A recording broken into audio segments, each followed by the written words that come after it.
हम ले लेते हैं। और वाचन मैं कर तो लूंगा फिर। अच्छा, वाचन आप करेंगे? तो चलिए फिर। तत्पदं दर्शनीयेन तस्मै श्रीगुरवे नमः। तस्मै श्रीगुरवे नमः। जी, सभी को प्रणाम। तो आइए आज का ये स्वाध्याय क्रम प्रारंभ करते हैं। विषय है व्यक्तित्व का स्तर गिराएं नहीं, ऊंचा ऊंचा रखें। चेतन अचेतन सुपर चेतन मन।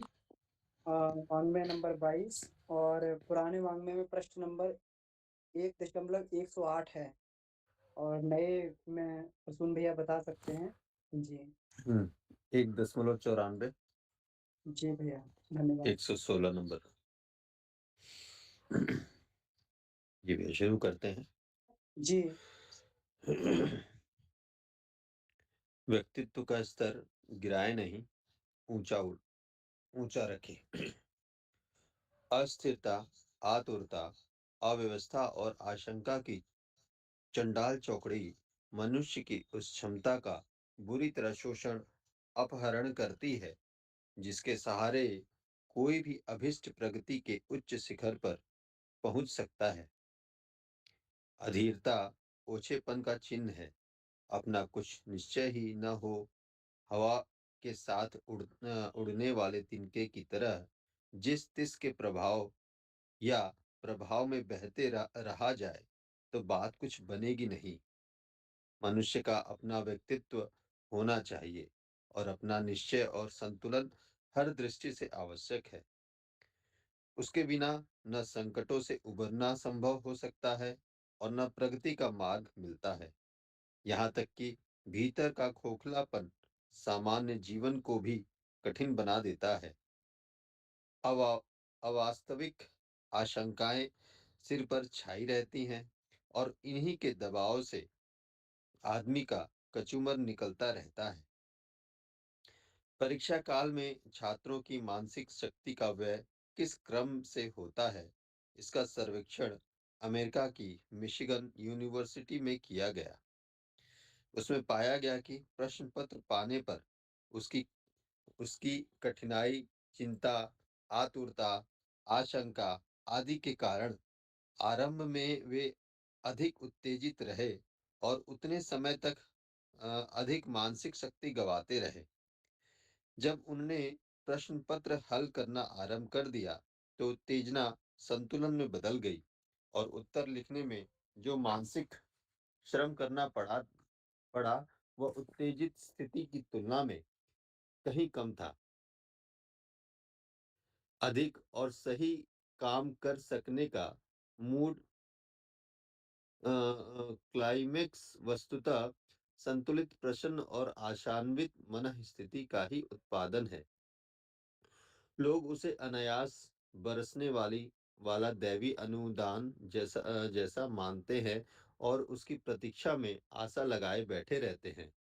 वर्षा होने पर बीज बोने की बात सोचकर जो हाथ पर हाथ रखे बैठे रहते हैं, उनसे वे अधिक बुद्धिमान हैं जो कुएं से सिंचाई करके समय पर खेत में बीजारोपण कर लेते हैं।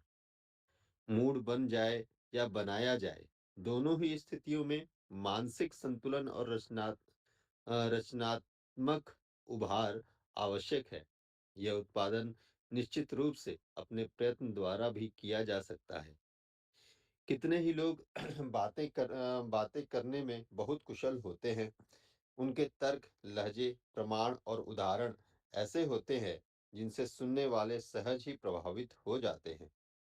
कुछ को तो बोलने की ऐसी आदत होती है कि जीवा रोके नहीं रुकती और कैंची की तरह चलती ही रहती है। कई बार तो ऐसे लोगों से सुनने वाले ऊबने लगते हैं और किसी प्रकार जान छुड़ाने की बात सोचते हैं। दूसरों को कुछ कहने का वे अवसर ही नहीं देते। अधिक अधिक बकझक कुल मिलाकर मनुष्य के स्तर को घटाती और व्यक्तित्व को गिराती है। बकवास सभ्य आचरण में नहीं गिनी जाती। उससे छिछोरापन टपकता है। कम और सार गर्भित बोलने वाले बुद्धिमान भी समझे जाते हैं और उसकी बात का प्रभाव भी पड़ता है। वार्तालाप का यह कौशल बहिर्मुखी न रहने देकर अंतर्मुखी बना लिया जाए तो बुद्धिमत्ता की मात्रा में सहज ही आशाजनक अभिवृद्धि हो सकती है। मन की दो परतें हैं, एक बाजारू बचकाना, दूसरा सम्मानित उपाध्याय। अध्यापक के प्रशिक्षण में छात्र की योग्यता अध्यापक के प्रशिक्षण में छात्र की योग्यता बढ़ती है। बचकाने मन का समुचित प्रशिक्षण करना उपाध्याय को रुचिकर लगे तो यह क्रम हर घड़ी चलता रह सकता है। सोचने का सही तरीका भर यह छात्र ठीक से सीख ले तो उतने भर से मनः स्थान की गरिमा अत्यधिक बढ़ सकती है। अस्त व्यस्त चिंतन से मानसिक शक्तियों का अपव्यय ही नहीं होता, वरन हानिकारक गतिविधियां अपना लेने और पग पग पर ठोकरें खाने का भी खतरा रहता है। जिस प्रकार बच्चों को शिष्टाचार सिखाया जाता है और बछड़ों को कृषि कार्य के लिए सधाया जाता है, उसी प्रकार मन को भी सही सोचने और सही करने के लिए प्रशिक्षित किया जाना चाहिए। यह कार्य अपना ही उच्च स्तरीय मन कर सकता है, वह मन जिसे अध्यापक उपाध्याय की योग्यता अनायास ही प्राप्त है। कई परिवारों में संकोचशीलता की कुछ विलक्षण प्रथा चल पड़ी है। एक दूसरे से बहुत कम बोलते हैं और आमने सामने आने से कतराते रहते हैं। कहने को तो इसे संकोच भी कह लिया जाता रहा है, पर वस्तुतः इसे दब्बूपन जैसा ही कुछ नाम दिया जाना चाहिए। परस्पर घुल मिलकर बातें करने से मन हल्का ही नहीं होता, घनिष्ठता बढ़ती है, गुत्थियां खुलती हैं और कई उपयोगी निष्कर्ष निकलते हैं। यही बात मन के संबंध में भी है। मन से मन को समझाने की परस्पर शंका, समाधान, विचार, विनिमय और आदान प्रदान करने की आदतें ऐसी अच्छी हैं कि दृष्टिकोण में आशाजनक सुधार होता है। दुष्प्रवृत्तियां छूटती हैं और सर्वतोमुखी प्रगति के कितने ही अप्रत्याशित द्वार खुलते हैं। परिस्थितियों को सुधारने की बात सभी सोचते हैं, किंतु ये भूल जाते हैं कि मन स्थिति पर ध्यान देना और भी अधिक आवश्यक है। यदि अपने चिंतन को परिष्कृत और क्रियाकलाप को व्यवस्थित बना लिया जाए, तो परिस्थितियों की प्रतिकूलता बहुत हद तक स्वतः ही सरल हो जाएगी। जो बची रहेगी, उससे सूझबूझ और साहस के सहारे निपट लेना कुछ अधिक कठिन न रहेगा। प्रतिकूलताओं से डरने की अपेक्षा यह अधिक उपयुक्त है कि उनसे निपटने के कौशल को उभारा और परिपक्व किया जाए। शेक्सपियर कहते थे, आपत्ति काल का सबसे बड़ा लाभ यह है कि वह हमें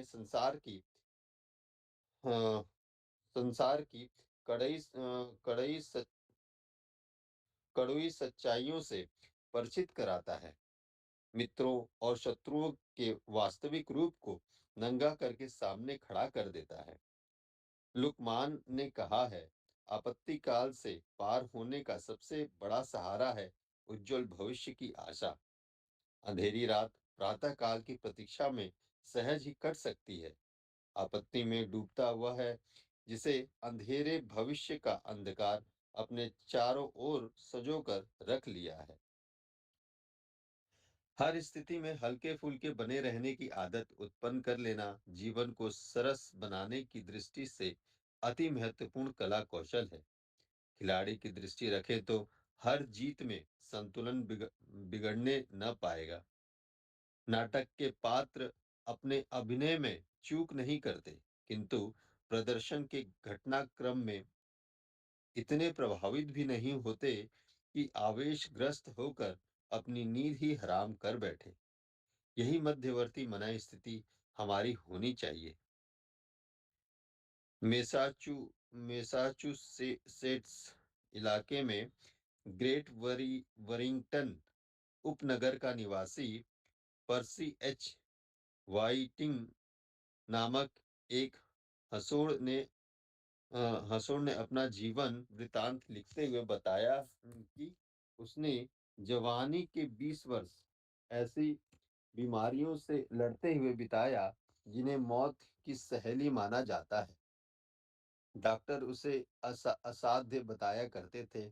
इलाज करके बदनामी लेने के लिए बड़े चिकित्सक इलाज करके बदनामी लेने के लिए बड़े चिकित्सक तो तैयार ही ना होते थे।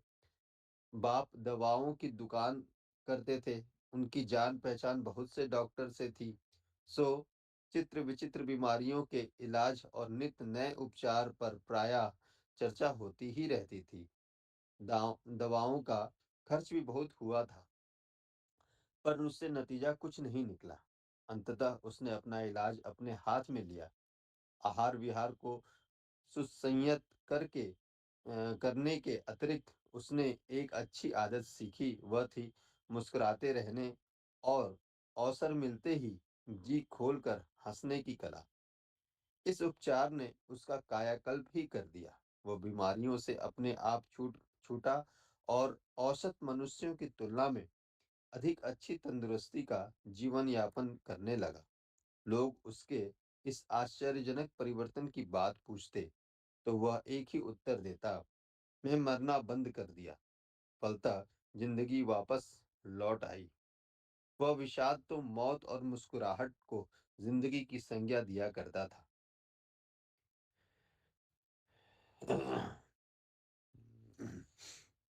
अच्छा, वो विषाद को मौत और मुस्कुराहट को जिंदगी की संज्ञा दिया करता था। आदमी काम से नहीं डरता, ऊब से मरता है। काम में रस लेने लगे तो वह भार न रहकर विनोद बन जाता है और उसे छोड़ने को मन नहीं करता। जबकि भार समझकर करने वाले तनिक से श्रम और समय में बेतरह थकान अनुभव करते और छूटने के लिए आतुर रहते देखे गए हैं। अलेक अलेक्जेंड्रिया वर्जीनिया में एंटनी नामक अध्यापक ने एक कॉलेज में पूरे 48 वर्ष काम किया। इस बीच उन्होंने एक दिन के लिए भी स्कूल जाना बंद नहीं किया। रविवार तथा अन्य छुट्टी के दिनों में भी वे स्कूल जाते थे तथा सफाई व्यवस्था आदि के कामों को अपने हा, अपने हा, अपने हाथों निपटाते थे। बीमारी तथा आकस्मिक कार्यों के लिए भी कभी उन्हें एक भी छुट्टी नहीं लेनी पड़ी। किसी विषय में गहरी दिलचस्पी और अभिरुचि का होना सामान्य सामान्य क्षमता को असामान्य बनाने की दृष्टि से बहुत ही कारगर सिद्ध होता है। साधनहीन और पिछड़ी स्थिति के लोग भी अपने विषय में गहरी दिलचस्पी उत्पन्न करके उस प्रयास में पारंगत होते देखे गए हैं। स्कॉटलैंड का प्रख्यात कवि मैकिंतायर सन 1724 ईस्वी में जन्मा और सन 1812 ईस्वी में मरा। इन 88 वर्ष के लंबे जीवन में उसने हजारों कविताएं गढ़ी, जो उस देश के साहित्य इतिहास में अनुपम मानी जाती है। यह कवि निरक्षर था। उसे न तो पढ़ना आता था और न लिखना। इसके लिए उसने प्रयत्न भी नहीं किया। वह कहता था, स्मरण शक्ति ठीक काम दे तो पढ़ना और लिखना सीखने में क्यों समय नष्ट किया जाए। हमारे जीवन हमारे जीवन शिथिल और अनियंत्रित होते चले जा रहे हैं।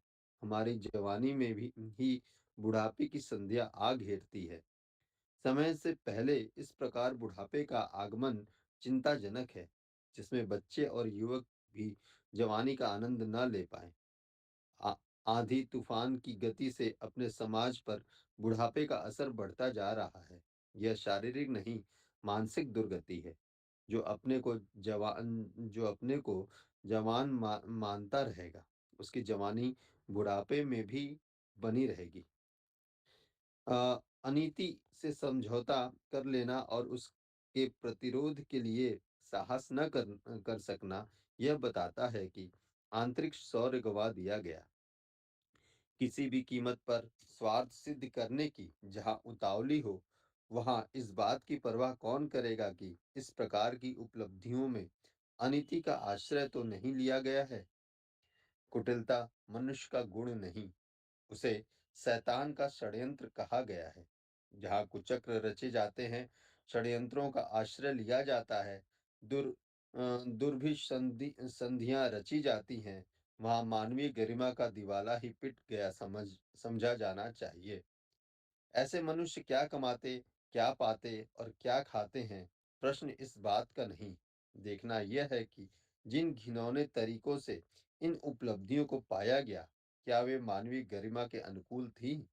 यदि नहीं, तो इन सुविधाओं को अत्यधिक महंगे मूल्य पर खरीदा गया समझा जाना चाहिए। बालकों जैसा सरल, सौम्य यह निश्चल जीवन एक दैवी वरदान है, जिसके इर्द-गिर्द सुखद संभावनाएँ निरंतर मंडराती रहती हैं। न आकांक्षाओं की आग में जले और न आशंकाओं से मन को भयभीत बनाए रखने की भूल करे। जो सामने है, उसका सदुपयोग करना और आनंद लेना ही सच्चा कर्म कौशल है। इसे अपनाकर हर परिस्थिति का व्यक्ति सुखी और सरस जीवन जी सकता है। आइंस्टाइन जब मरने को हुए तो किसी ने उनसे पूछा, आपको मरने से डर तो नहीं लगता? उनने शांत भाव से उत्तर दिया, सर्वत्र संव्याप्त चेतना के साथ मैंने इतनी आत्मीयता जोड़ ली है कि मुझे अपनों से अलग होने जैसा आभास ही नहीं हो सकता। साथ ही उन्होंने यह भी कहा था, परिवर्तन प्रकृति का अनवरत खिलवाड़ है। इस सामूहिक क्रीड़ा विनोद से हम अलग कैसे रह सकते हैं? परिवर्तन की स्वाभाविकता से डरावनापन नहीं, सहज प्रभाव है, जो सरस भी है और सुगम भी। जीवन को जीवन को हल्का-फुल्का रखने के लिए आवश्यक यह है कि व्यक्तित्व का मूल्य समझा जाए और उसे प्रखर, परिष्कृत बनाने के लिए चिंतन और चरित्र का स्तर गिरने न दिया जाए। जी भैया। बहुत-बहुत धन्यवाद भैया, बहुत-बहुत आभार। अ, इस विषय के लिए आपने जो है इसका वाचन किया है और ये कोई अलग से विषय नहीं है, ये हमारे जीवन का बड़ा ही सामान्य सामान्य ज्ञान है हमारे जीवन का। तो कहते हैं हम लोग जनरल नॉलेज की पुस्तक पढ़ते हैं, तो उसमें हमारे आस-पास की जानकारी दी जाती है। तो ये हमारे जीवन के बारे में एक सामान्य-सी जानकारी जो दी हुई है, जो सबको मालूम होनी चाहिए। लेकिन विडंबना की बात है, ये बहुत कम लोगों को मालूम होती है।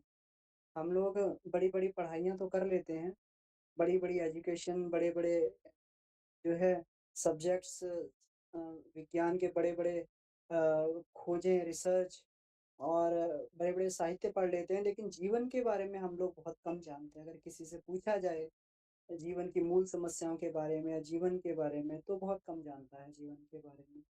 और यही कारण है उसके एक जो है 90% तक जो है 90% तक उसका जीवन में समस्याओं का मूल कारण यही है, वो जीवन के पक्ष को नहीं जानता है। वो जीवन को सही तरीके से इसकी दृष्टिकोण नहीं जब जीवन के परिप्रेक्ष्य में सही दृष्टिकोण आ जाता है, तब व्यक्ति का जीवन बड़ा ही हल्का-फुल्का एकदम एकदम सरल जीवन हो जाता है और जीवन आनंदमय बीतता है। जीवन कठिन नहीं है, ये बड़ा ही सहज है और इसको कठिन बनाने से ही ये जीवन को कठिन कॉम्प्लेक्स जब बना लिया जाता है, तभी जाके ये हमारे लिए दुखदाई परिस्थितियाँ उत्पन्न करता है। इसको ये कहा गया है ना कि ईश्वर अंश जीव अविनाशी चेतन अमल सहज सुख राशि। व्यक्ति सहजता से सुखी हो सकता है। सहजता से सुखी हो सकता है, दुखी होने के लिए उसको बड़ा असहज होना पड़ता है। इसीलिए तो कभी कोई भारी से भारी बड़ा परेशानी आ जाए, दुःख आ जाए, संकट आ जाए, तो व्यक्ति जो है उसको उसको याद नहीं रख पाता है। कुछ ही दिन तक याद रखेगा केवल और उसको जो है स्मृति में याद रखने के लिए भी उसको जो है ये करना पड़ेगा। लेकिन वो धीरे-धीरे जो है करना पड़ेगा और करना भी नहीं चाहता है। व्यक्ति अपने भयंकर दिनों को याद नहीं करना चाहता है। कोई भी व्यक्ति अपने भयंकर दिनों को याद नहीं करना चाहता, ना भयंकर समय को। लेकिन बड़ी सहजता से अपने सुखद पलों को याद करना चाहता है क्योंकि उसकी सहजता सुख में है और सहज रूप से व्यक्ति सुखी रह सकता है। तो इसमें यही ये कहा गया कि जीवन के प्रति दृष्टिकोण अगर हमारा बिल्कुल सही होगा, जीवन के प्रति दृष्टिकोण बिल्कुल एकदम जो है हमारा अच्छा दृष्टिकोण होगा, तो ये जीवन का स्तर जो है ये बढ़ता चला जाएगा। अब ये विषय जो दिया गया है व्यक्तित्व का स्तर गिराएँ नहीं, ऊँचा रखें। तो व्यक्तित्व का स्तर जैसे-जैसे हमारा गिरता है, मानवीय गरिमा का स्तर गिरता है, वैसे-वैसे और ऐसा नहीं है, मानवीय गरिमा का स्तर जो है ये ये सहजता से नहीं गिरता, इसको गिराना पड़ता है। इसको जो है किसी उसमें कहते तो हैं हम कि जल और मेन की एक गति ये नीचे को जाए, बड़े जतन से राखे तब ऊपर को आए। लेकिन विश्वास मानिए, कभी भी हमने पहली बार कोई गलत काम किया होगा या कुछ निकृष्ट जो मानवीय गरिमा के अनुरूप नहीं है, तो उसके लिए बहुत ही साहस इकट्ठा किया हो। वो इतनी आसानी से नहीं हो जाता। कोई भी कुछ भी गलत करता है, चोरी करता है, झूठ बोलता है, तो उसकी झूठ बोलने पे ज़ुबान काँपने लगती है, हाथ-पैर थरथराने लगते हैं और बड़ा साहस बटोरना पड़ता है उसको कॉन्फिडेंस से झूठ बोलने के लिए या कॉन्फिडेंस से चोरी करने के लिए या फिर किसी को बुरा-भला कहने के लिए बड़ा साहस बटोरना पड़ता है।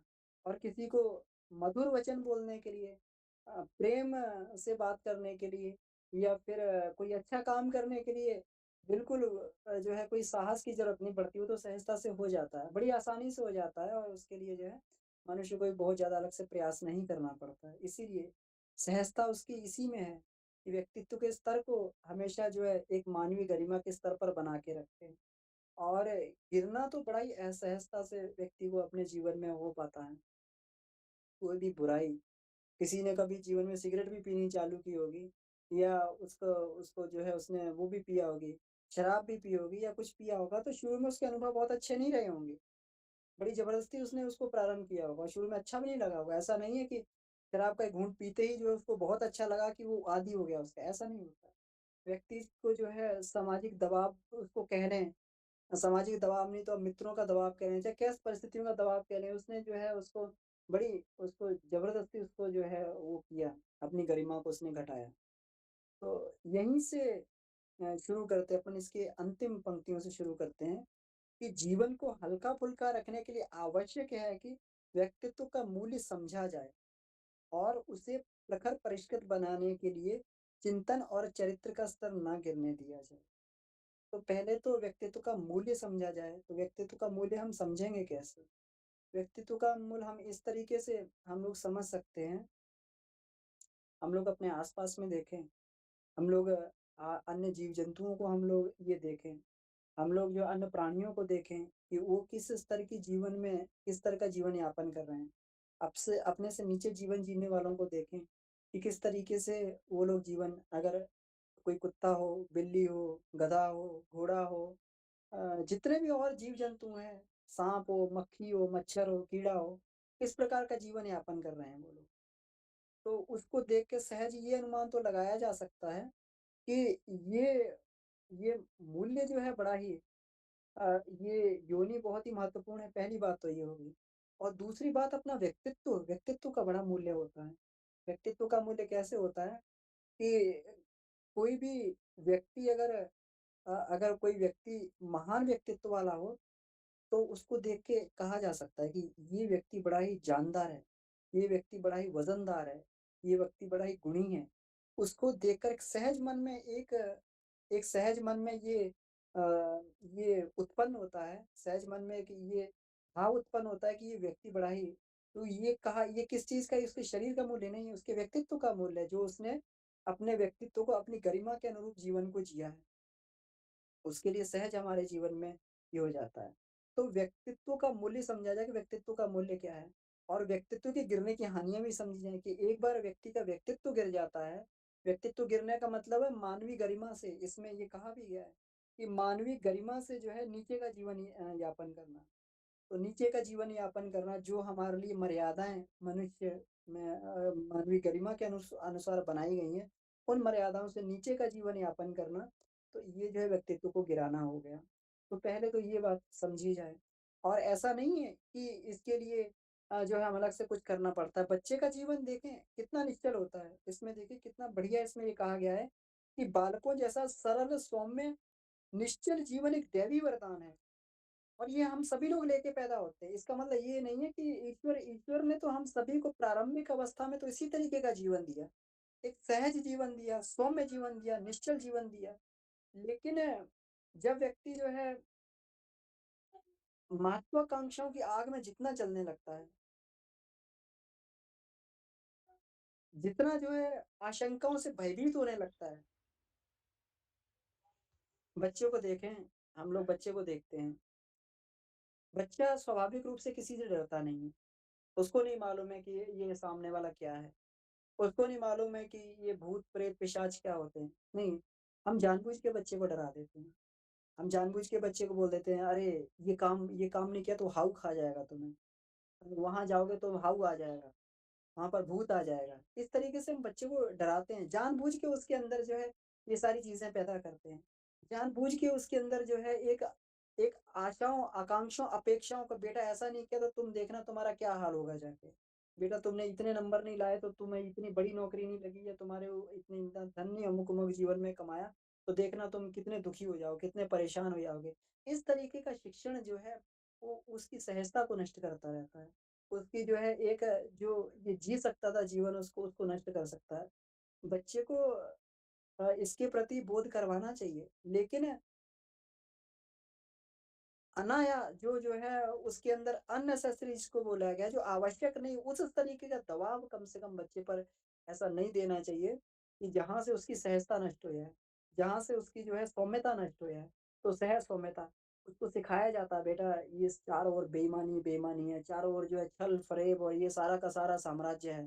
तुम्हें ऐसा बनना पड़ेगा, तुम्हें वैसा बनना पड़ेगा। इस तरीके से उसको जो है सिखा के हम धीरे-धीरे, धीरे उसको ऐसे कन्वर्ट कर देते हैं कि जो मस्त मौला बच्चा रहता था, सरल स्वभाव का बच्चा था, सौम्य स्वभाव का बच्चा था, वो बिल्कुल महत्वाकांक्षाओं की आग में जलने लगता है। अरे देखो तुम्हारे पिताजी तो इतना नहीं कर पाए, तुम्हें जीवन में आके बहुत बड़ा व्यक्ति बनना है, बहुत अमीर व्यक्ति बनना है, ये करना है, उस तरीके से करना है।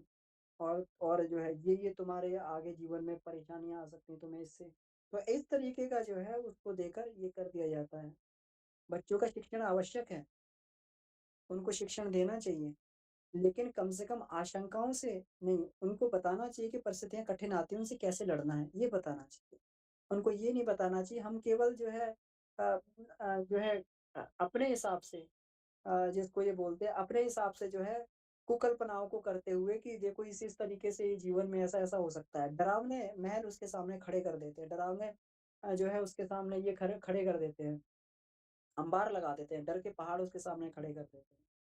तो ऐसा करके, तो जीवन को हल्का-फुल्का बनाने की आवश्यकता है और इसमें हल्का-फुल्का बनाने के लिए कहा व्यक्तित्व के मूल को समझा जाए और उसे प्रखर परिष्कृत करने के लिए चिंतन और चरित्र के स्तर को ना घटने दिया जाए। ये 2 ही चीज़ें आवश्यक हैं। ये 2 ही चीज़ें आवश्यक हैं, जिस पर ध्यान देना चाहिए। जबकि अन्य चीज़ों हम लोग अन्य चीज़ों पे तो ध्यान देते हैं, ना कभी चिंतन पे ध्यान देते हैं, ना कभी चरित्र पे ध्यान देते हैं। कल भी चरित्र पे चर्चा हो रही थी कि हमारा बच्चा सोच क्या रहा है? क्या अच्छा सोच पा रहा है? ऐसा तो नहीं कि कूप-मंडूक बन के केवल और केवल उसी अपने सिलेबस और उससे बाहर ही नहीं आ पा रहा, उन पाठ्य पुस्तकों से बाहर ही नहीं आ पा रहा, उन वहाँ से बाहर ही नहीं आ पा रहा। जब हम लोग पढ़ा करते थे तो उस समय हम लोग एक जो है ये पढ़ते थे मैथ्स की एक-एक सब्जेक्ट की एक किताब साइंस की एक किताब होती थी, एक किताब हम लोग जो है पढ़ लिया करते थे, उसको बार-बार रिवीजन करते थे। फिर जब थोड़ा-सा आगे बढ़े, जब और आगे की ये जनरेशन आई, तो वहाँ तो वो बच्चे इतना स्मार्ट होने लगे कि स्मार्ट होने का उन पे दबाव आने लगा कि जो हम पूरा साल में पढ़ा करते थे, वो पूरा जो है गर्मी की छुट्टियों में खत्म कर देते थे उसको। जैसे ही सेशन शुरू हुआ, उसके बाद गर्मी की छुट्टी होती है, 2 महीने पूरा का पूरा इतना दबाव उन पे दिया गया कि 2 महीने में पूरा अब जो बच्चा ये रहता है, जो करने लायक है वो तो कर जाता है और जो नहीं करने लायक है, उस पे अननेसेसरी का दबाव, टेंशन क्रिएट होती है कि अरे नहीं देखो उसने कर लिया तुम्हें भी करना ही करना है। ये जो है उसको इतना लाद दिया कि ना तो उसको जो है अपना चरित्र थिंकिंग कैसी होनी चाहिए, मेरा जो है कैसा मेरे परिवार में व्यवहार कैसा होना चाहिए, एक कमरे में बंद करके बेटा तू यहीं पढ़ता रह। यहीं पे सारी चीज़ें ला के देंगे, जैसे जेल में कैदी को बंद कर देते हैं। कहते हैं बेटा तू यहीं बैठा वो कैदी को बोल देते तुम यहीं बैठो, तुम्हें यहीं खाना आएगा, यहीं सब कुछ आएगा, यहीं तुम्हें शौच जाना, यहीं सब कुछ करना है। तो इस तरीके से जो है कि एक इस तरीके का जीवन व्यतीत करने के लिए तो ना चिंतन और चरित्र पर जो है ध्यान दिया जाता है। ये सबसे बड़ी मूल आवश्यकता है कि बच्चों के चिंतन और चरित्र को बनाया जाए। इसमें एक चीज़ अभी जो हमारे देश में ख़ास करके ये एक बुराई बड़ी पनप गई है। पहले गुरुकुलों की शिक्षा हुआ करती थी, तो वहाँ पर मनुष्य को गढ़ने की कला जो है सिखाई जाती थी। गढ़ा जाता था व्यक्तित्व को। आज के स्कूल में जो है केवल सिलेबस और सिलेबस को पढ़ाने पर फ़ोकस रहता है। लंबे-लंबे रजिस्टर, लंबे-लंबे नोट्स बनवाए जाते हैं बच्चों से, इतना लिखने के लिए, इतना जो है बड़े-बड़े उसको लिखने के लिए, भले समझ कुछ भी ना आए, भले उसमें कुछ भी बच्चा ना जान पाए कि इसका मूल उद्देश्य क्या है, लेकिन वो जो सब उसको बड़े-बड़े क्यों क्यों दिखाना है गार्जियंस को, देखो हम कितना पढ़ाई करवाते हैं, कितना हम ये करवाते हैं। तो मेरा मित्र ऑस्ट्रेलिया गया तो वहाँ पर उसने कहा कि यहाँ का पढ़ाई का स्टैंडर्ड तो बिल्कुल ही नहीं है। बिल्कुल ही नहीं है। जो मेरा बच्चा वहाँ पे फर्स्ट सेकंड में पढ़ गया, वो यहाँ 6th-7th की पढ़ाई वो है। जो फर्स्ट सेकंड में इंडिया में पढ़ के आया था 6th-7th की। हम लोग जान सकते हैं, उनका एजुकेशन का स्तर गिरा हुआ नहीं है। वो लोग बड़े समझदार हैं। वो बच्चे को मानसिक रूप से इतना टॉर्चर नहीं करते हैं कि उसकी सारी की सारी प्रतिभाएँ और उसकी वो कुंठित हो जाएँ। हम लोग देखते हैं कि कितने रिसर्च स्कॉलर जो हैं वहाँ से कितने बड़े-बड़े साइंटिस्ट, वैज्ञानिक जो है वहाँ पर वो बच्चे बन जाते हैं, उनमें अपनी क्षमताओं को विकसित करके करते हैं। अलग-अलग तरीके से रिसर्च में जाते हैं। हमारे यहाँ के बच्चे वो एक ही काम करते हैं, वो एक ही उन्होंने वो बनाया हुआ उसी तरीके से करके जो कुछ अच्छे होते हैं वो भी जो है विदेश छोड़कर चले जाते हैं। तो ऐसे करके बताया कि वहाँ पे ऑस्ट्रेलिया में जो है फर्स्ट सेकंड में जो हमारे यहाँ पढ़ाते थे वो 6th-7th में पढ़ाते हैं। इसका मतलब अब बच्चे के मानसिक मानसिक स्तर को विकसित करने के लिए वहाँ पर पूरा टाइम दिया जाता है। बच्चे अपने स्तर से सीखते हैं। लिखने-पढ़ने की बजाय वो पूरा आस-पास के परिवेश को देख के सीखते हैं। वहाँ की जानकारी को हासिल करते हैं और वो जो है उससे उनका जो है एक एक एक विकास होता हुआ उनका ये चला जाता है। तो इस तरीके से वहाँ की जो पद्धति है, जो पूरा विकास का इसमें ये मौका दिया जाता है। अब हम लोग जो है इसमें और चीज़ देखें। तो ये तो हो गया कि चिंतन और चरित्र जो है ये सबसे बड़ी आवश्यकता है बच्चे के अंदर ध्यान देने की। कि वही शुरू से जब ये चीज़ें शुरू से विकसित की जाती हैं तभी व्यक्ति के अंदर जब बीज रूप में ये बीजारोपण होती है, फिर आगे पुष्पित पल्लवित हो जाती हैं और आगे चल के जो है फिर आवश्यकता नहीं रहती है कि उसको जो है जीवन में जो है उसको बार-बार दिशा देनी पड़े। वो तो उसके अंदर के संस्कार ही उसका चरित्र कैरेक्टर में जो चीज़ें आ जाती हैं तो फिर वो अपने आप रिफ्लेक्ट होती हैं, अपने आप से जो है वो काम करती हैं। अब इसमें ये दिया गया है, इसमें कुछ और तथ्य भी दिए गए हैं कि अस्थिरता, आतुरता, अव्यवस्था और आशंका की चांडाल चौकड़ी मनुष्य की उस क्षमता का बुरी तरीके से शोषण अपहरण करती है जिसके सहारे कोई अभिष्ट प्रगति के उच्च शिखर पर पहुँच सकता है। तो ये जो है बड़ा ही एक ये कहते हैं ना, ये मनुष्य का ये स्वभाव होता है, मन का स्वभाव होता है। क्योंकि मन जो है वो बड़ा ही ये रहता है, इधर से उधर उसका ये काम रहता है और ये उसकी ड्यूटी है भी। उसको उसको जो थोड़े समय बहुत सारे काम करने होते हैं। ये तो ईश्वर ने उसको इतना शक्तिशाली बनाया हुआ है कि उसको जो है अलग अनेक आयामों में उसको सोचना पड़ेगा। हम नहीं जानते, लेकिन हम कभी-कभी ऐसा कभी-कभी बैठे होते हैं और एकदम अनायास हमें कोई काम याद आता है, अरे! ये हमारा ये काम छूट रहा था।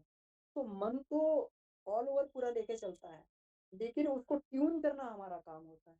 अब इसमें अस्थिरता की बात कही गई है, अस्थिरता। अस्थिरता गुण होता है कि जो है वो अस्थिर है, एक विचार पे नहीं टिकेगा, पहली बात तो एक विचार पे नहीं टिकेगा। अब एक विचार आया, फट से दूसरा, फिर फट से तीसरा विचार आता हुआ चला जाएगा और ये ज़रूरी नहीं है इसके बारे में। ये ये जो है केवल जब हम अध्यात्म में भी हम लोग चिंतन-मनन करते हैं तो हज़ारों आध्यात्मिक जो है विचार हमारे मस्तिष्क में आते हैं, तो एक विषय पे गहराई में नहीं जाने देते हैं वो। तो व्यक्ति को अगर एक विषय पे गहराई में ठहरना है, तो अपने को एक ही विचार पर सीमित करना होता है। ऐसा नहीं है कि हम जो है बैठे हैं, चिंतन तो आध्यात्मिक ही कर रहे हैं, लेकिन एक धारा पे चिंतन नहीं कर रहे हैं। कभी हमारे सामने भगवान राम की कथा आ रही है, कभी कृष्ण जी की कथा आ रही है, कभी जो है उपनिषदों का प्रसंग आ रहा है, कभी जो है हमारे पास जो है कोई और पौराणिक प्रसंग आ रहा है। तो इस तरीके से अस्थिरता अस्थिरता कहीं पर भी घातक होती है, चाहे वो जो है सांसारिक क्षेत्र में हो, चाहे विचार है, चाहे हमारे आध्यात्मिक क्षेत्र में हो। अस्थिरता, एक विषय पे ना टिकना, आतुरता, कोई भी आ जाए तो फटाफट जिसको सोचना नहीं। ये कहा गया कि हर कल्पना को पूरा नहीं किया जा सकता। जो हर कल्पना के पीछे दौड़ने लगते हैं, पिछले चैप्टर में भी आया था कि उनको बिल्कुल ऐसा मानना चाहिए कि जैसे बच्चा जो है किसी मेले में कहते हैं ना कि जहाँ चमकीली चीज़ दिखी वहीं उसके पीछे लग लिए। क्या है ना इस संसार के बाज़ार में पिछले चैप्टर में आया था, एक से एक आकर्षक वस्तुएँ बिकने के लिए सजी रखी हैं। बच्चे जिधर से भी निकलते हैं उधर की चमकीली वस्तुओं को देखने लग जाने लगते हैं, पाने के लिए मचलने लगते हैं। तो विचार तो एक से एक आते हैं, लेकिन उनको पाने की आतुरता व्यक्ति में नहीं होनी चाहिए। उसको बुद्धि के द्वारा खूब परिमार्जित करके देखना चाहिए। कोई कल्पना को बुद्धि द्वारा खूब 1 बार, 2 बार, 4 बार, 10 बार सोचना चाहिए। कभी भी हमने कभी भी देखा कि कोई भी चीज़ जो है, फटाफट जो डिसीज़न लिया गया, वो डिसीज़न जो कहीं न कहीं जाके हम लोग को आगे चल के हमारे लिए घातक सिद्ध होता है। तो उसको करना यही चाहिए कि ठीक है, वो कितना भी अच्छा लगे, कितने बढ़िया तर्क मन उसको देता रहे उसके लिए, कि ये ऐसे बढ़िया है, ये ऐसे बढ़िया है, ऐसे बढ़िया है। लेकिन फिर भी उस समय तो नहीं करना चाहिए कम से कम। सोचना चाहिए उसके बारे में। सोचना चाहिए और सोचने के बाद में खूब उसको जो है बुद्धि द्वारा परिमार्जित खूब सारे उसके जो है तथ्यों पर चिंतन-मनन करके, खूब उसको जो है वो करके सोचना चाहिए कि हमें कि ये इसके और एस्पेक्ट क्या हो सकते हैं, इसके नकारात्मक पक्ष क्या हो सकते हैं, इसके सकारात्मक पक्ष क्या हो सकते हैं, खूब सोचने के बाद में। तो आतुरता ये नहीं होनी चाहिए, अव्यवस्थित नहीं होना चाहिए, अव्यवस्थित जो हमारा दृष्टिकोण नहीं होना चाहिए। अव्यवस्थित का मतलब ही यही है कि जो है बार-बार जो है इसको जो है अपने अपने उसको चिंतन को बदलते रहना, चिंतन की धाराओं को बदलते रहना। तो ये भी अव्यवस्था ही होती है, अव्यवस्थित चिंतन बोलते हैं। तो ये भी जो हमारा एक ही धारा में, एक ही दिशा में रहना चाहिए। और आशंका, आशंकित बने रहना हमेशा। हमेशा जो है किसी चीज़ पे हम ऐसा करें तो ऐसा ना हो जाए, हम ऐसा करें तो ऐसा ना हो जाए, डर हमेशा बने रहना। इसको चंडाल चौकड़ी बोला गया है। ये मनुष्य की क्षमता को बुरी तरीके से नष्ट करती हुई शोषण करती रहती है। इसमें आगे चल के एक उदाहरण भी दिया है कि बच्चों के बारे में जो है, बच्चे एग्ज़ाम करने के लिए जब बैठे, तो जब एग्ज़ाम करने के लिए बैठे थे तो उनका सर्वेक्षण किया गया। ये मिशिगन यूनिवर्सिटी में सर्वेक्षण किया गया था। तो प्रश्न पत्र देखते ही उनको जो है जो एक एक एक कठिनाई से उनको अनुभव हुई, चिंता और आतुरता, आशंका जो उनको जो है जो लगने लगी, कि पता नहीं ये कैसे होगा, ये क्वेश्चन कैसे होगा, ये क्वेश्चन कैसे होगा, ये तो बहुत है। तो तो आरंभ में उनकी उत्तेजना इतनी बढ़ गई कि जितनी उनकी मानसिक शक्ति खर्च हो गई, इतनी मानसिक शक्ति उनकी उसको सॉल्व करने में खर्च नहीं हुई। जब वो उसको सॉल्व करने लगे, तो धीरे-धीरे, धीरे-धीरे उनकी उत्तेजना संतुलन में बदल गई। उसमें उतनी मानसिक ऊर्जा नहीं खर्च हुई जितनी जो है उस शुरू में आशंका में, उत्तेजना में और कठिनाई और चिंता में खर्च हो गई थी। तो इसी प्रकार से जो है ये अस्थिरता, आतुरता, अव्यवस्था और आशंका जो है, ये मनुष्य को जो है ये इसकी कठिनाई, चिंता और आतुरता ये इस तरीके से ये बढ़ा देते हैं, ये हमारी मानसिक शक्तियों को चूस जाते हैं। तो जो जीवन में कुछ अच्छा किया जा सकता है, वो तो कम से कम इनके सहारे नहीं हो सकता है। इसलिए इनको ये कहा गया है, चंडाल चौकड़ी बोला गया है। तो जीवन के उच्च शिखर पर पहुँचने के लिए कम से कम ये चारों को जो है, व्यक्तियों को अपने जीवन में परिमार्जित करना पड़ता है, इनको इनको छोड़ के आगे बढ़ना पड़ता है। अधीरता ओछेपन का चिन्ह है। कि अपना अधीरता, अपना कुछ निश्चय ही ना हो और हवा के झोंके की तरीके से हम इधर-उधर ये बहते रहें। कि जो चीज़ देखी हमने और उधर बह गए। किसी के प्रभाव में आज किसी का विचार सुन लिया तो उनके पीछे लग गए। आज इन गुरु का विचार सुन लिया तो उनके पीछे लग गए, उनका चिंतन चलने लगा। आज उन गुरु की बात सुन ली तो उनके पीछे लग गए, उनका बढ़िया लगने लगा। तो वो बार-बार जो है अपना ये तो उसको ये बोला है कि ये जो ओछेपन का प्रतीक होता है, इसको ये कहना चाहिए कि वज़नदार नहीं है, ये व्यक्ति वज़नदार नहीं है। तो इसको करने के लिए जो है व्यक्ति को अपना व्यक्तित्व बनाना पड़ता है, अपना एक व्यक्तित्व गढ़ना पड़ता है और अपना निश्चय संतुलन हर दृष्टि से आवश्यक है। और अपना निश्चय कि मेरा ये निश्चय है और निश्चय दृढ़ निश्चय है। तो प्रारंभ में तो निश्चय करते समय तो व्यक्ति को ये करना चाहिए। इसमें ये निर्णय लेने में कोई कोई इसमें वहाँ तक पहुँचने में, कोई समाधान तक पहुँचने में तो समय लेना चाहिए। लेकिन उसको जो है थोड़ा-सा समय लेके और जो एक बार निश्चय कर लिया जाए फिर उसी पे अडिग रहना चाहिए। तो ये जो है अधीरता इस तरीके से नहीं होनी चाहिए, अपना व्यक्तित्व एक गढ़ना चाहिए, उस व्यक्तित्व को लेके व्यक्ति आगे बढ़ता है। जो व्यक्ति दूसरों को फ़ॉलो करते रहते हैं, वो जीवन में बहुत ज़्यादा कुछ नहीं कर पाते हैं दूसरों के व्यक्ति को। तो इसमें क्या अधिक और सही काम करने का जो मूल जो क्लाइमैक्स होता है, वस्तुतः संतुलित, प्रसन्न और आशान्वित मनस्थिति का ही उत्पादन है। इसे चमत्कार भले ही कहते हैं, ईश्वरीय अनुदान कहते हैं कि भाई ये ईश्वर की कृपा से मिल गया। लेकिन अपना ही है कि जो हमारा जो वास्तविक इसको क्लाइमैक्स मूड का क्लाइमैक्स बोला गया है, ये वस्तुतः संतुलित, प्रसन्न और आशान्वित मनस्थिति है। मनस्थिति संतुलित बनी रहे।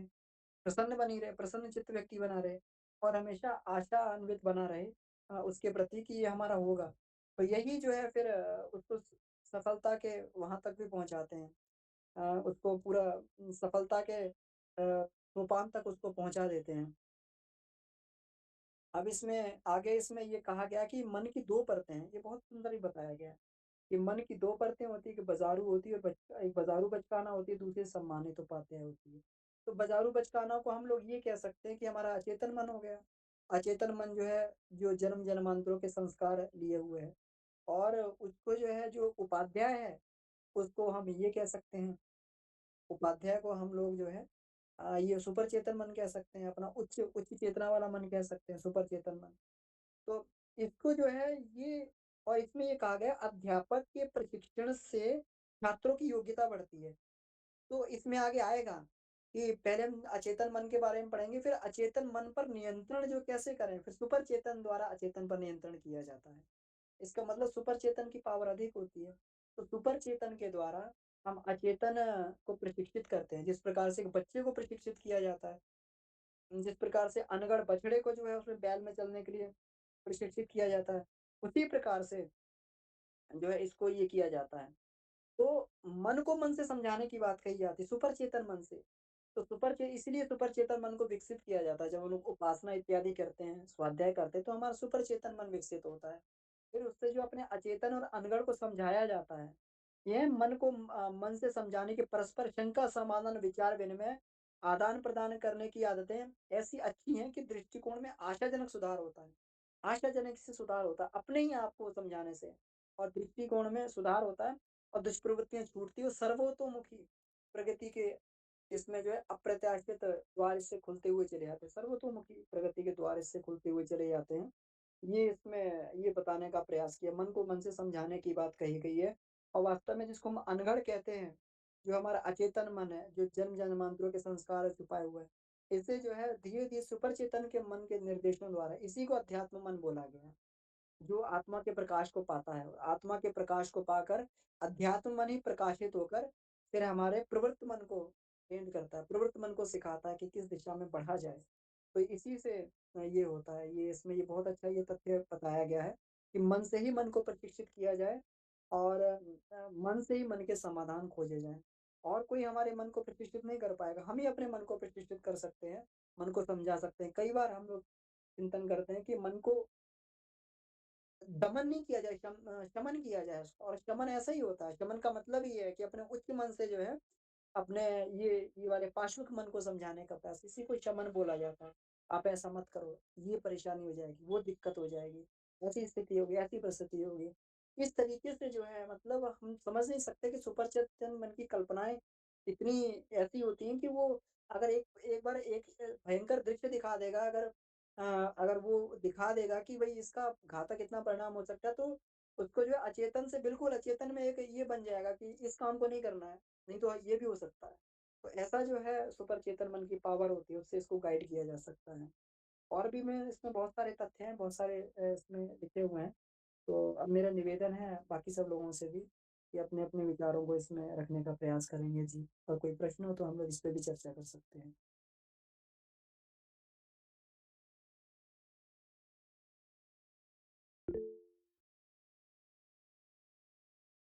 जी, अनीता दीदी। प्रणाम भैया, प्रणाम सबको। जी, इस प्रणाम। विषय से तो संबंधित नहीं है, लेकिन एक प्रश्न है कि भैया ये चीज़ हम कैसे पता करें कि हमारे शरीर में कौन से तत्वों की अधिकता है अथवा कमी है और हम किस कोष में ये फँसे हुए हैं या किस कोष में हमारी स्थिति है? क्योंकि गायत्री महाविज्ञान में पंचकोशीय के ज्ञातव्य में गुरुदेव लिख रहे हैं कि जरूरी नहीं है कि जितनी भी हमने गायत्री साधनाएं लिखी हैं सब आप करें ही करें अथवा सबके लिए आवश्यक है। जिस कोष में जिसकी स्थिति है उस कोष से ही वो आगे बढ़े। तो ये कैसे हम पता करें कि हम किस कोष में फंसे हुए हैं या कहाँ से हमको मतलब आगे बढ़ना है? इस दोनों प्रश्नों का थोड़ा सा उत्तर दीजिएगा। जी, जी, इसमें देखिए गुरुदेव ने विज्ञान में कोश का जो जो ये दिया हुआ है, तो इसमें लिखा हुआ है कि हम अपने अपनी स्थिति जान सकते हैं हम किस कोष में हैं, है ना? अगर हम हमारा दृष्टिकोण किसी व्यक्ति को देखने का हमारा दृष्टिकोण किसी व्यक्ति को देखने का शारीरिक है, हम उसका मूल्यांकन कर रहे हैं कि काला है कि गोरा है, उसका वो सुंदर है या कुरूप है ना? या फिर वो लंबा है कि छोटा है। इस तरीके से अगर उसका मूल्यांकन हमारे इसमें हम करते हैं, इस दृष्टि से उसको देखते हैं तो हमें सोचना चाहिए कि हम अन्नमय कोश में ही हैं अभी। और अगर इससे बढ़ के अगर हम इसको छोड़ देते हैं, अगर इससे ऊपर उठते हैं थोड़ा-सा, तो उसकी प्रतिभा को देखते हैं कि मतलब ये व्यक्ति जो है ये डॉक्टर है, ये वकील है, ये इंजीनियर है, उसके बल पर उसके व्यक्तित्व का निर्धारण करते हैं। उसके बल पर उसके व्यक्तित्व का मूल्यांकन करते हैं, उसको देखते हैं। इसका मतलब प्राणमय कोश में। अगर इससे भी ऊ ऊपर उठ के हम लोग ये देखते हैं कि ये व्यक्ति जो है चलो जैसा भी है, अब मान लो वकील भी है, तो वकील है तो क्या हुआ? करता तो गलत काम है। या वकील है तो ये निर्धन है तो क्या हुआ? बढ़िया व्यक्ति है ना? अच्छा व्यक्ति है, अच्छा काम करता है। तो अच्छाई बुराई के बल पर जो है हम उसको जो उसके गुणों के बल पर उसका मूल्यांकन करते हैं, कि ये जो है चोर है, डाकू है, ईमानदार है, बेईमान है ना? झूठा है, सच्चा है, ऐसा अगर करके उसको गुणों के आधार पे करते हैं, तो इसका मतलब मनोमय कोश में हम मनोमय कोश के हिसाब से हैं। और अगर इससे भी ऊपर उठ के अगर हम ये देखते हैं, ये कुछ भी है लेकिन ये इसके अंदर एक पवित्र आत्मा है ना? अगर आत्मा के आधार पर उसको देखते हैं, तो इसका मतलब हम विज्ञानमय कोश में आ गए हैं। तो ऐसे करके हम लोग ये पता कर सकते हैं कि हम किस कोष में हैं। अपना मूल्यांकन हर कोई व्यक्ति खुद ही कर सकता है कि हमारी दृष्टि अभी क्या है किसी को देखने की। हम उसको शरीर रूप में देख रहे हैं, उसको प्रतिभा रूप में देख रहे हैं, उसको अच्छाई-बुराई के रूप में देख रहे हैं या फिर उसको आत्मा के रूप में देख रहे हैं।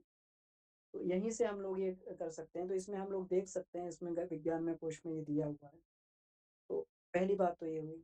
दूसरी तत्वों वाली बात जो बताई गई है, तो ये तत्व साधना की बात और तत्व कमांड की बात जो आनंदमय कोश में ये बताई हुई है दीदी, है ना? और दूसरा इसमें भी ये थोड़ा-सा जो है इसमें वाङ्मय नंबर 13 में भी थोड़ा-सा तत्वों के बारे में दिया हुआ है, उसमें रंगों के आधार पर पहचाना जाता है, कि कोई रंगों के आधार पर जो है अब रंग हर किसी को सूक्ष्म दृष्टि इतनी तो नहीं होती है। जो तत्ववेत्ता होते हैं, वो देख लेते हैं कि कौन से रंग की आभा इसमें से निकल रही है। अगर तत्ववेत्ता नहीं है तो आजकल क्लिनियर फ़ोटोग्राफ़ी की मशीन आ रही हैं, तो उससे जो है फ़ोटो से वो पता लग जाता है कि कौन से तत्व का कौन-सा जो है कलर होता है, उसी हिसाब से उसकी रेडिएशन निकलती है अंदर से। तो पता लग जाता है कौन से तत्वों में की विकृति है और चक्रों के आधार पे भी, क्योंकि हर एक चक्र पर जो है एक तत्व का आधिपत्य होता है। तो वहाँ पर जो है पता लग जाता है कि अगर ये चक्र बिगड़ा हुआ है तो इसका मतलब एक संतुलन सा गड़बड़ है। और इनको कंट्रोल कैसे करना है? तो आनंदमय कोश में जो है तत्वों की साधना की जो हम लोग ये करते हैं, जो कला साधना करते हैं, तो कला का मतलब होता है आपसी और व्याप्ति कलाएँ, जो तत्वों से एक रेडिएशंस निकलती हैं ना, इसको जो है हम आपसी और व्याप्ति कला के रूप में हम लोग ये कहते हैं। तो इसके द्वारा जो है हम लोग अपने तत्वों का पहचान अपने अंदर पहचान भी सकते हैं कि कौन-सा तत्व बढ़ा हुआ है, रंग के आधार पर और फिर उसका जो है हम उसी तत्व में जाके, उसी चक्र पर जाके, उसके बीजाक्षर का हम लोग जप करके उस तत्व को नियंत्रण भी कर सकते हैं, घटा-बढ़ा भी सकते हैं। जी, जी। हाँ भैया, ये तो बहुत सुंदर, लेकिन ये तत्वों को व्यावहारिक जीवन में कैसे पहचानें? जैसे कोषों की बात आ गई कि हुँ, हम हुँ। किन कोष में फँसे हैं, हम देख लिए। वैसे अगर तत्वों की बात हो, तो एक व्यावहारिक ज़िंदगी में हम इनको कैसे पहचानें?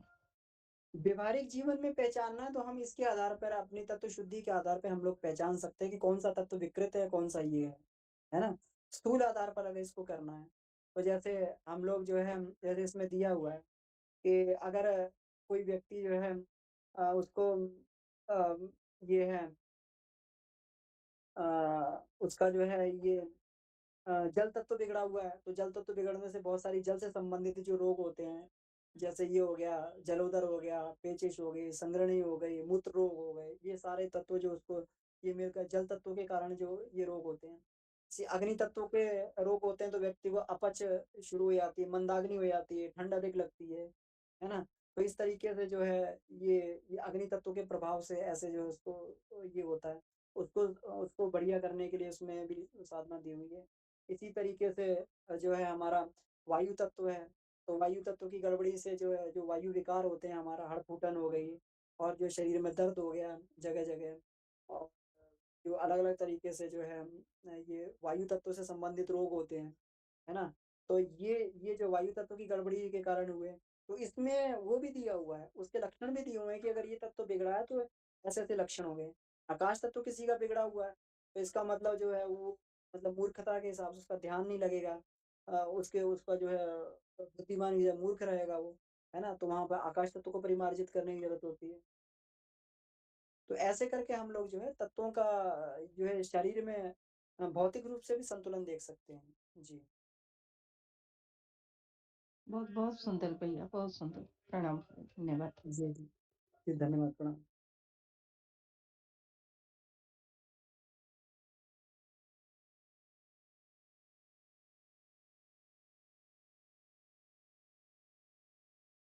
जी, तो और भी किन्हीं भाई-बहन को इसमें अपनी बात रखनी हो या कोई इसमें क्वेश्चन पूछना हो तो पूछ सकते हैं।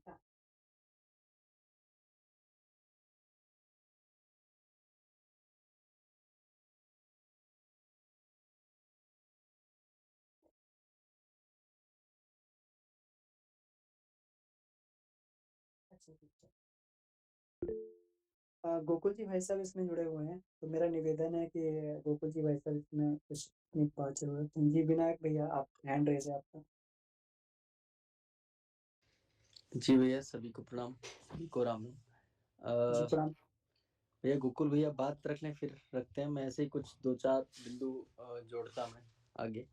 तो भैया आज तो मैं भैया आप अपनी बात रख सकते हैं, तो गोकुल भैया फिर कंक्लूड कर देंगे सारी चीज़ों को। नहीं भैया, आज मैं तो दूसरी जगह हूँ, मैं तो सुन ही पा रहा हूँ, मैं उसमें इन्वॉल्व नहीं हो पा रहा हूँ डिस्कशन में। जी, जी। ठीक है भाई साहब। तो विनायक भैया आप जी अपनी बात रखिए कृपया जी।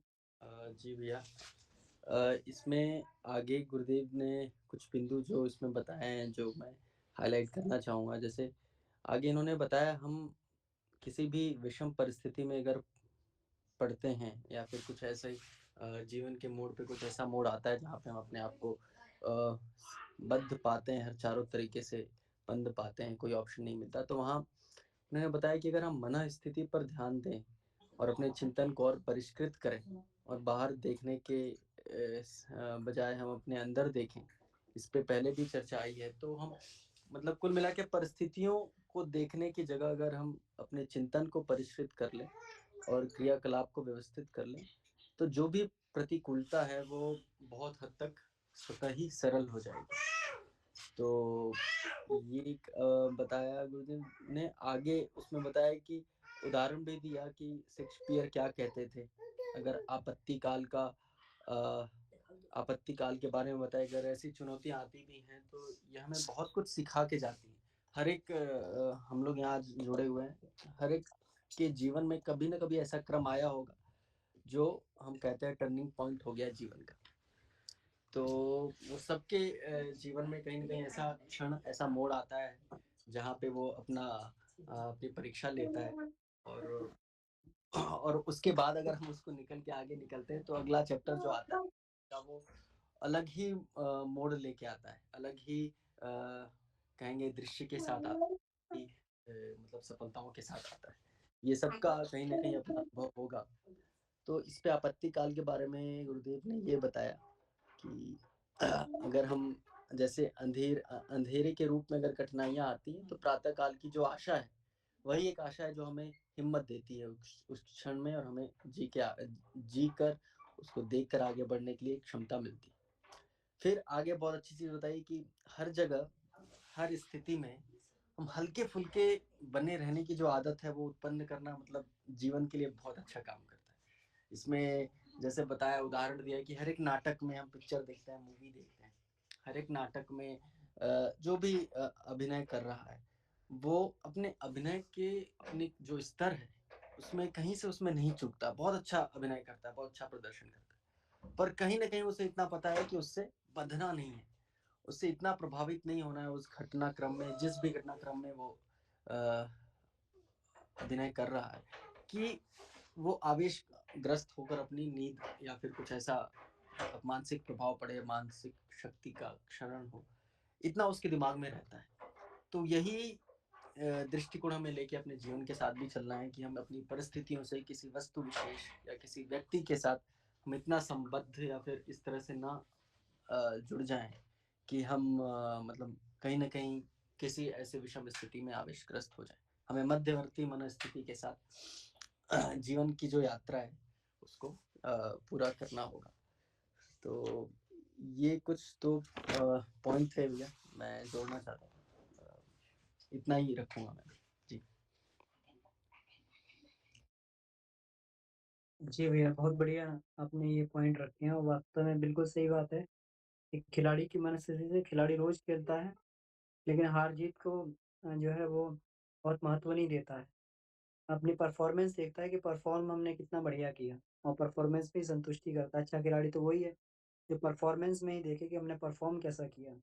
बाकी हार-जीत तो लगी रहती है, तो ये जो है और इसी प्रकार जो है वो भी अपना अ, अभिनय में चूक नहीं करते हैं। बढ़िया कैरेक्टर तो जो बढ़िया एक्टर होते हैं, अपने अभिनय में तो चूक नहीं करते हैं, बढ़िया होता है, लेकिन घटनाक्रम से प्रभावित नहीं होते। ये बहुत सुंदर बात है ये।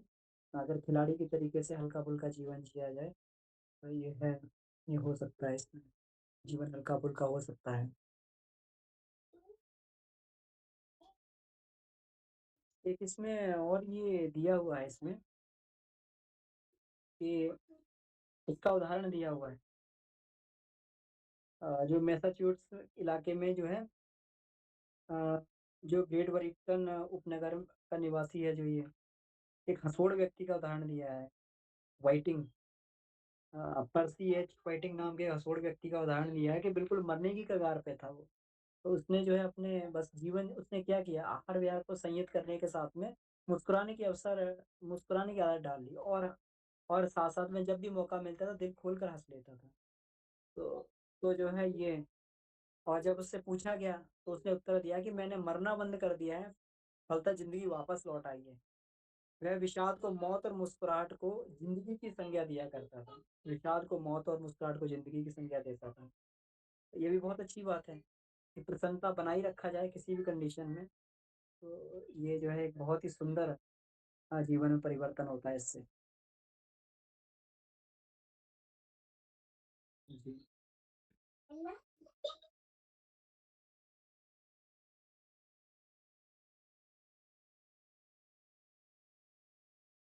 तो इसमें और भी बात रख सकते हैं भाई-बहन। बहुत सारे इसमें पॉइंट हैं ऐसे जो है बढ़िया इसमें एक अलेक्जेंड्रिया वर्जीनिया के एंटनी नामक अध्यापक का दिया है कि पूरे 48 वर्षों तक काम किया उन्होंने एक भी छुट्टी नहीं ली, एक भी छुट्टी नहीं ली उन्होंने और छुट्टी वाले दिन भी जाया करते थे कॉलेज में। रविवार वाले दिन भी और अन्य छुट्टी के दिनों में भी जाते थे और स्कूल की सफाई आदि व्यवस्थाओं का काम भी देखते थे वो। तो इस तरीके से हुआ कि उन्हें उनकी ऐसी ये एक बनी व्यवस्था बनी कि बीमारी या आकस्मिक कार्य के लिए भी कभी उन्हें छुट्टी एक भी छुट्टी नहीं लेनी पड़ी। तो कितनी बड़ी बात है ये। कहते हैं ना कि अगर हम अपने आप को ज़िम्मेवारी से जोड़ लेते हैं, कोई ज़िम्मेवारी से जोड़ लेते हैं अपने आप को, निरंतर उस ज़िम्मेवारी में लगे रहते हैं, तो ईश्वर भी फिर उसी उसी तरीके की व्यवस्थाएँ बना देते हैं हमारे जीवन में। गुरुदेव कहा करते थे उसमें जो है गुरुदेव कहा करते थे कि हम जो है आपकी आपकी समस्याओं को कन्वर्ट कर सकते हैं। अगर आप जो है इसके लिए ये उठाएँगे कष्ट जो है आप समाज के लिए समाज को उत्कर्ष के लिए कष्ट उठाएँगे, तो आपके कष्ट को बदल दिया जाएगा। कष्ट तो उठाना ही है, तो अपने व्यक्तिगत कष्ट को बदल कर अगर सामाजिक कष्ट समाज के लिए और राष्ट्र के लिए, देश के लिए कष्ट उठा लेंगे, तो कष्ट में आनंद भी आएगा। और जो है इससे अपना मान-सम्मान भी बढ़ेगा, अपनी आत्मिक संतोष भी बढ़ेगा। लेकिन अगर वही कष्ट खुद अगर उठाना पड़े, खुद व्यक्तिगत जीवन में उठाना पड़े, तो वही जो कष्टकारी भी होगा। तो कष्ट तो हमें उठाना ही है, तो फिर क्यों ना ऐसा किया जाए कि अपनी क्यों व्यक्तिगत परिस्थितियों में रहते हुए व्यक्ति परेशान रहे, ईश्वर का काम करते हुए कष्ट उठाया जाए। तो फिर उसमें जो है व्यक्ति का खुद का भी प्रारब्ध जो है धीरे-धीरे हल्का होता है कटता है क्योंकि भगवान के काम का आदमी कोई है, तो ईश्वर भी उसी हिसाब से जो है फिर उसके जीवन में परिस्थितियाँ बनाते हुए चले जाते हैं। जी।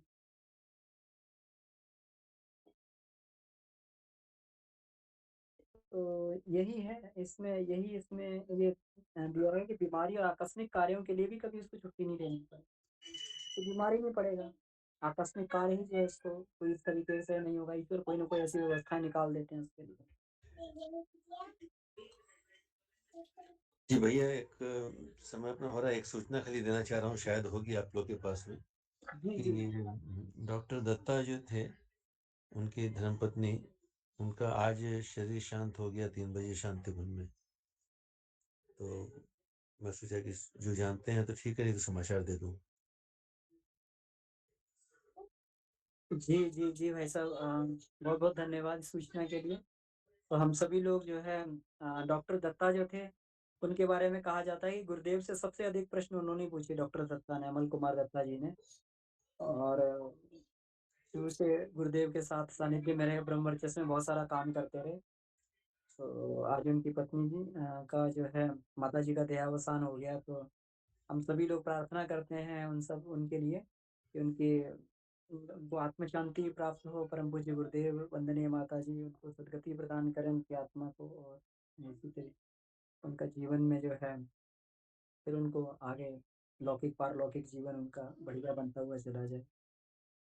तो धन्यवाद भाई साहब सूचना के लिए। तो समय भी हो गया है, तो इसी के साथ में आइए आज के स्वाध्याय को हम लोग यहीं पर समापन करते हैं इसका। परम पूज्य गुरुदेव वंदनीय माता जी सभी ऋषिदेवताओं से प्रार्थना करते हुए आइए इसको जो है हम लोग शांति पाठ करते हैं। तो ओ शांति शांति शांति।